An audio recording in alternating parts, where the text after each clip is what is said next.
Assalamualaikum warahmatullahi wabarakatuh. Perkenalkan, kami dari kelompok 2 mata kuliah penganggaran akan menjelaskan hasil dari Project Based Learning mata kuliah penganggaran dengan judul Laporan Penyusunan Anggaran Komprehensif pada UMKM Rumah Parklet Bogor. Perkenalkan, saya Aldiza Rizky Bian Audia dengan teman-teman saya, ada Leilani, Jelika, Maulana, dan juga Alexandra. Next, selanjutnya akan dijelaskan oleh teman saya, Alexandra. Selanjutnya, latar belakang. UMKM memiliki peran penting dalam perekonomian Indonesia karena mampu menyerap banyak tenaga kerja, sehingga pengelolaan laporan keuangan sangat penting dan juga krusial. Penyusunan anggaran berfungsi sebagai alat perencanaan, pengendalian, dan evaluasi biaya. Rumah Parket Bogor sebagai UMKM di bidang manufaktur lantai kayu menghadapi peningkatan permintaan dan bertambahnya variasi produk, sehingga memerlukan anggaran yang komprehensif untuk mengatur penggunaan sumber daya, mengendalikan biaya produksi, serta mendukung keberlanjutan dan perkembangan usaha ke depannya. Adapun rumusan masalah berdasarkan latar belakang yang telah dijelaskan, yaitu bagaimana proses penyusunan anggaran komprehensif pada UMKM Rumah Parket Bogor. Yang kedua, bagaimana perencanaan anggaran operasional yang meliputi anggaran bahan baku, anggaran dan anggaran pabrik. Yang ketiga, bagaimana hubungan antara proyeksi penjualan, produksi, serta biaya produksi dalam mendukung efektivitas pengendalian keuangan pada Rumah Parket Bogor. Boleh di next? Selanjutnya, manfaat. Adapun manfaatnya yaitu pertama memberikan gambaran jelas tentang proses penyusunan anggaran komprehensif di UMKM Rumah Parket Bogor. Yang kedua, meningkatkan efisiensi pengelolaan biaya melalui perencanaan dan pengendalian anggaran yang terstruktur. Yang ketiga, meminimalkan penyimpangan antara anggaran dan realisasi melalui analisis yang akurat. Yang keempat, menambah wawasan bagi mahasiswa atau pembaca tentang penyusunan anggaran pada UMKM manufaktur.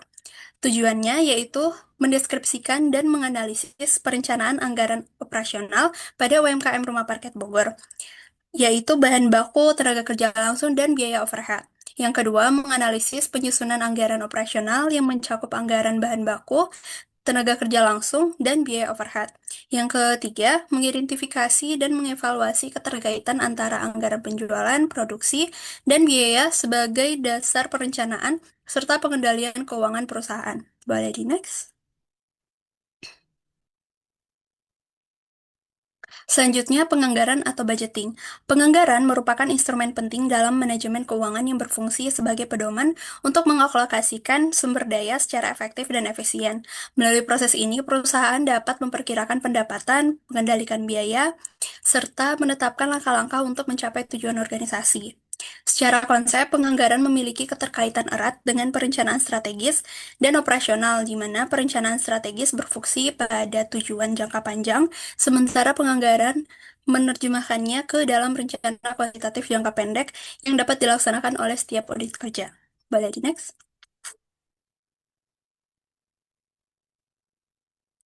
Adapun fungsi anggaran, yaitu yang pertama sebagai alat perencanaan. Anggaran digunakan untuk menetapkan arah tujuan kegiatan perusahaan pada periode tertentu. Melalui anggaran, manajemen dapat memperkirakan sumber daya yang dibutuhkan serta meminimalkan ketidakpastian dalam kegiatan operasional. Yang kedua, sebagai pengendalian. Anggaran berfungsi sebagai alat evaluasi dan pembanding antara rencana dan realisasi. Apabila terjadi penyimpangan, manajemen dapat melakukan tindakan korektif agar kinerja perusahaan tetap terarah sesuai tujuan yang telah ditetapkan. Yang ketiga, koordinasi, di mana anggaran berperan dalam menyelaraskan aktivitas antar bagian perusahaan agar seluruh unit bergerak menuju sasaran yang sama. Dengan adanya koordinasi melalui anggaran, potensi tumpang tindih kegiatan dapat dihindari. Selanjutnya akan dilanjutkan oleh teman saya.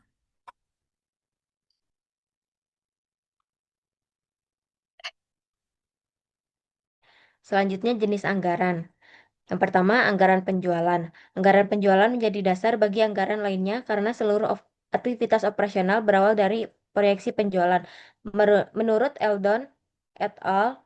2025, anggaran ini digunakan untuk memperkirakan jumlah produk yang akan dijual dan nilai pendapatannya yang kemudian menjadi acuan dalam menentukan kapasitas produksi, kebutuhan bahan baku, dan anggaran kas.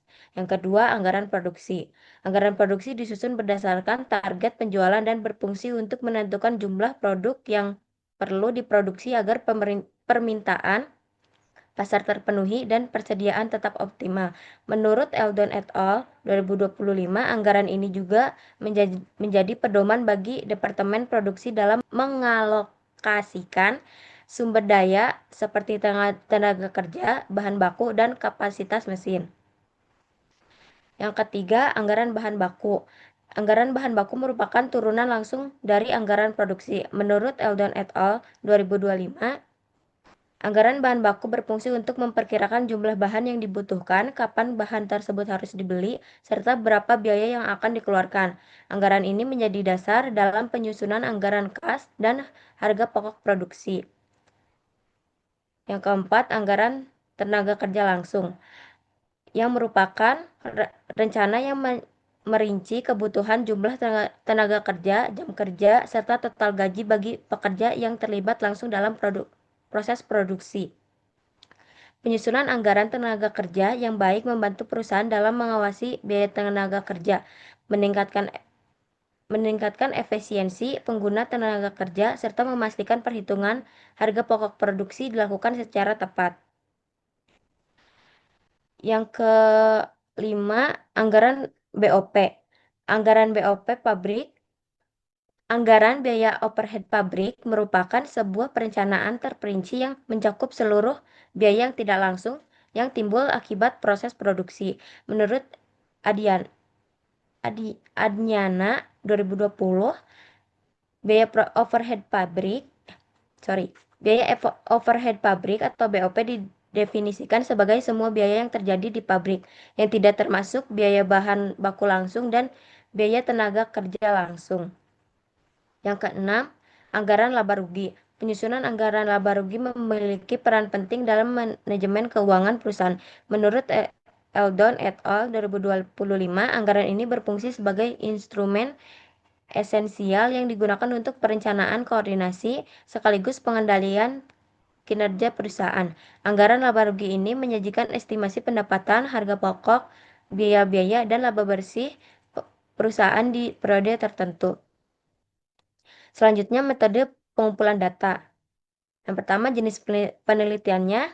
Ini menggunakan metode deskriptif kualitatif dengan data primer dan data sekunder yang diperoleh melalui wawancara dan observasi. Penelitian ini berfokus pada penyusunan anggaran komprehensif di Rumah Parkir Bogor berdasarkan data tahun 2025. Yang kedua, lokasi dan waktu. Lokasinya, Rumah Parkir Bogor di Jalan Masjid, Jalan Cikerti, nomor 39, Padasuka, Kecamatan Ciames, Kabupaten Bogor, Jawa Barat. Untuk waktunya dalam kurun waktu 1 bulan, di bulan November. Waktu penelitian mencakup tahap persiapan, pengumpulan data, serta tahap analisis dan penyusunan anggaran komprehensif. Yang ketiga, teknik pengumpulan data. Data dikumpulkan melalui studi pustaka, wawancara dengan manajer dan karyawan yang mengelola keuangan, observasi langsung, serta dokumentasi sebagai bukti pendukung untuk memverifikasi kesesuaian antara data hasil wawancara dengan praktik yang tercatat. Selanjutnya dilanjutkan oleh teman saya. Nah, selanjutnya adalah sejarah usaha dari Rumah Parkir Bogor ini. Rumah Parkir Bogor berdiri pada tahun 2016 sebagai usaha rumahan dengan 2 karyawan dan modal pribadi sebesar 50 juta rupiah tanpa pinjaman oleh pihak ketiga. Seiring meningkatnya permintaan, pada tahun 2018, usaha ini berekspansi dengan menyewa ruko dan menambah karyawan menjadi 5-6 orang. Pertumbuhan berlanjut pada tahun 2019 dengan pembukaan gudang pabrik di Bogor sebagai pusat produksi, serta pembagian SDM menjadi 10 karyawan office dan 12 karyawan produksi. Hingga kini, Rumah Parkir Bogor beroperasi melalui penjualan offline dan online serta berstatus non-PKP. Boleh di next? Selanjutnya adalah penyusunan anggaran. Berikut adalah data penjualan Rumah Parkir Bogor dari triwulan 2 dan triwulan 3 tahun 2025. Dengan total penjualan yaitu 598 juta rupiah. Penjualan decking tile Rumah Parkir Bogor setiap bulan berfluktuasi mengikuti kebutuhan dan permintaan pasar. Pola historis ini digunakan untuk melakukan peramalan penjualan 6 bulan ke depan. Forecasting dilakukan untuk memproyeksikan penjualan yang realistis dengan mempertimbangkan tren sebelumnya, kondisi pasar, dan kapasitas produksi. Hasil peramalan menjadi dasar penyusunan anggaran penjualan agar perencanaan lebih akurat, efisien, dan sesuai kebutuhan operasional. Boleh di next. Berikut adalah ramalan penjualan untuk triwulan 4 2025 dan triwulan 1 tahun 2026 dengan sigma Y yaitu 26.000, sigma X 15, sigma X kuadrat 55, dan sigma XY 69.300. Diketahui rumus sebagai berikut. Kita masukkan persamaannya yaitu 26.000 sama dengan 6A tambah 15B dikali 5, 69.300 sama dengan 15A dan tambah 55B dikali 2. Maka dihasilkan 130.000 sama dengan 30A ditambah 75B dan 138.600 sama dengan 30A tambah 110B. Yang hasilnya ini akan dikurang dan menghasilkan 8.600 sama dengan 35B atau B sama dengan 245,7. Selanjutnya substitusikan nilai B pada salah satu persamaan. Di sini kami menggunakan persamaan 26.000 sama dengan 6A tambah 15B. Maka dihasilkan nilai A sebesar 3.719. Next. Kemudian kita substitusikan nilai A dan B pada persamaan garis lurus untuk meramal penjualan bulan Oktober 2025, yaitu Y sama dengan A tambah BX atau Y sama dengan 3.719 ditambah 245,76 kali 6. Maka dihasilkan Y sama dengan 5.193. Peramalan dengan metode tren linear menunjukkan penjumlahan rumah parkir Bogor akan terus meningkat dari Oktober 2025 hingga Maret 2026, mulai dari 5.193 unit hingga mencapai 6.422 unit. Hasil ini menjadi dasar dalam penyusunan anggaran penjualan dan perencanaan produksi agar operasional lebih efektif dan sesuai target. Selanjutnya akan dipresentasikan oleh teman saya. Baik, selanjutnya adalah penyusunan anggaran penjualan, yang dimana penjualan pada triwulan 4 2025 dan triwulan 1 2026 menunjukkan peningkatan yang konsisten dengan harga jual tetap sebesar 23.000 per unit. Total penjualan triwulan 4 2025 mencapai 375.284.100, sementara triwulan 1 2026 meningkat menjadi 426.144.000. Secara keseluruhan, dua triwulan tersebut menghasilkan penjualan 34.845 unit dengan nilai 801.425.100 yang mencerminkan proyeksi pertumbuhan pendapatan yang positif bagi rumah parkir Bogor. Next.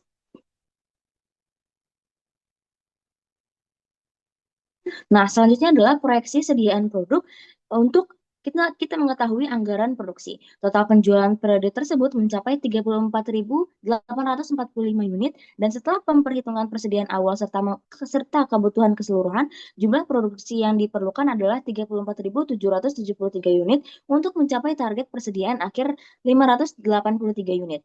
Persediaan mengalami penurunan 72 unit selama 6 bulan atau sekitar 12 unit per bulan yang menunjukkan perlunya penyesuaian produksi agar stok tetap stabil di periode selanjutnya. Next. Oke, selanjutnya adalah anggaran produksi, yang dimana total kebutuhan produksi 6 bulan adalah 34.773 unit dengan jumlah yang disesuaikan tiap bulan untuk menjaga stabilitas persediaan. Produksi tertinggi terjadi pada Maret 2026 sebanyak 6.410 unit dan terendah pada Oktober 2025 sebesar 5.181 unit, yang menunjukkan penyesuaian dilakukan agar stok tetap seimbang. Next. Nah, selanjutnya adalah bahan baku per pieces yang dimana menunjukkan total kebutuhan bahan baku sebesar 156.305.000 dengan asumsi produk 15.000 per unit, 15.000 unit. Biaya tersebut meliputi kayu bengkirai, base decking, vernis, dan juga paku. Dari perhitungan tersebut, biaya bahan baku per unit adalah Rp10.420 yang kemudian dijadikan acuan dalam penyusunan anggaran biaya bahan baku bulanan. Next. Nah, selanjutnya adalah anggaran biaya bahan baku, yaitu total biaya bahan baku untuk 6 bulan mencapai Rp362.343.125. Biaya tertinggi terjadi pada bulan Maret 2026, sedangkan biaya terendah terdapat pada Oktober 2025. Variasi biaya ini mencerminkan perubahan tingkat produksi bulanan, sehingga menunjukkan keterkaitan antara kebutuhan produksi dan total biaya bahan baku yang harus disiapkan perusahaan. Selanjutnya akan dilanjutkan oleh rekan saya.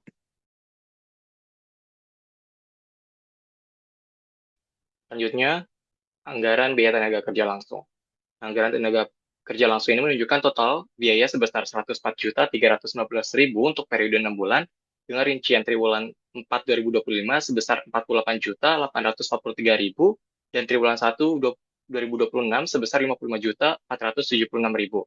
Biaya tenaga kerja langsung mengalami kenaikan yang konsisten tiap bulannya, mengikuti tren kenaikan volume produksi dari 5.181 unit di Oktober 2025 menjadi 6.410 unit di Maret 2026. Dengan asumsi waktu kerja tetap setengah jam per unit dan tarif upah 6.000 per jam, biaya ini bersifat variabel terhadap output produksi. Next.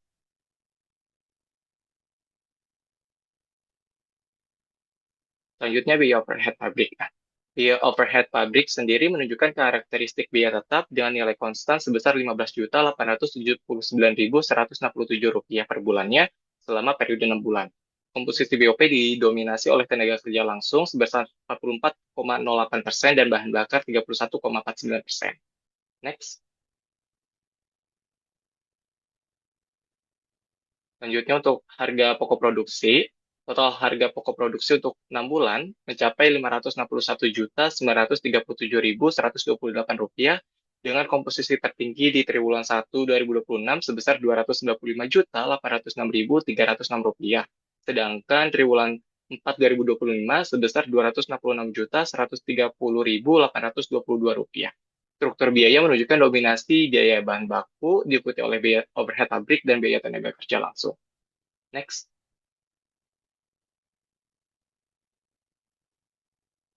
Selanjutnya, anggaran laporan laba rugi.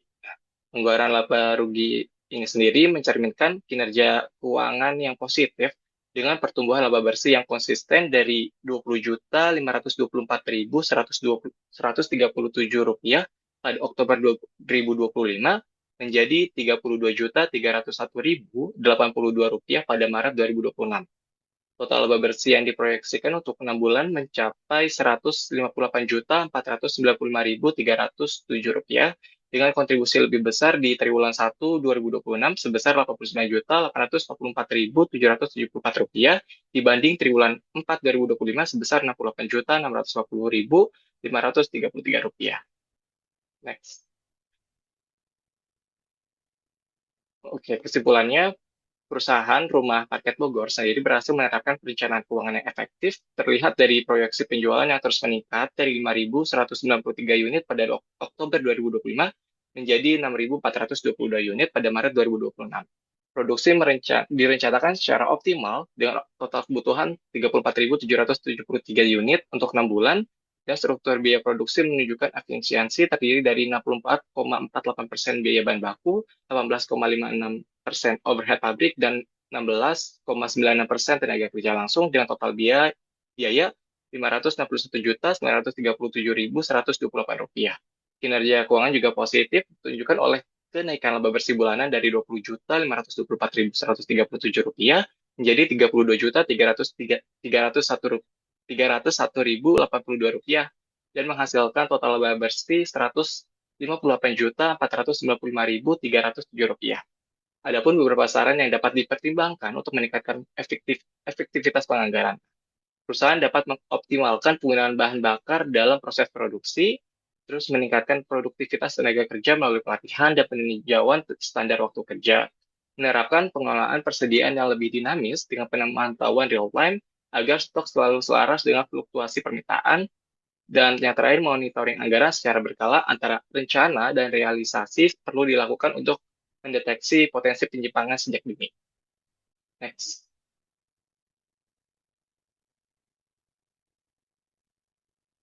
Boleh di next? Oke. Berikut adalah dokumentasi di Rumah Parkir Bogor yang kami lakukan saat PJBL kemarin. Sekian dari kelompok 2. Kurang lebihnya mohon maaf. Wassalamualaikum warahmatullahi wabarakatuh.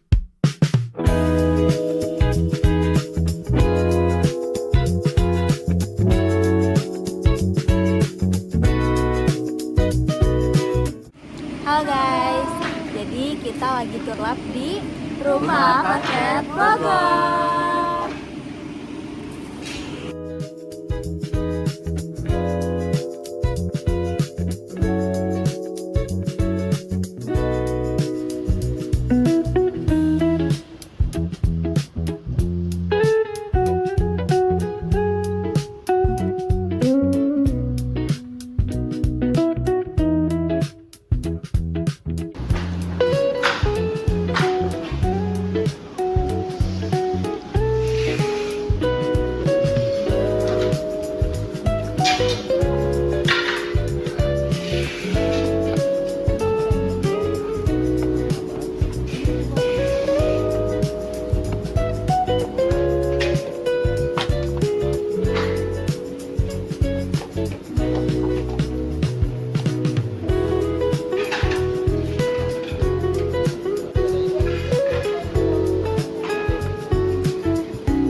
bersama kami di Rumah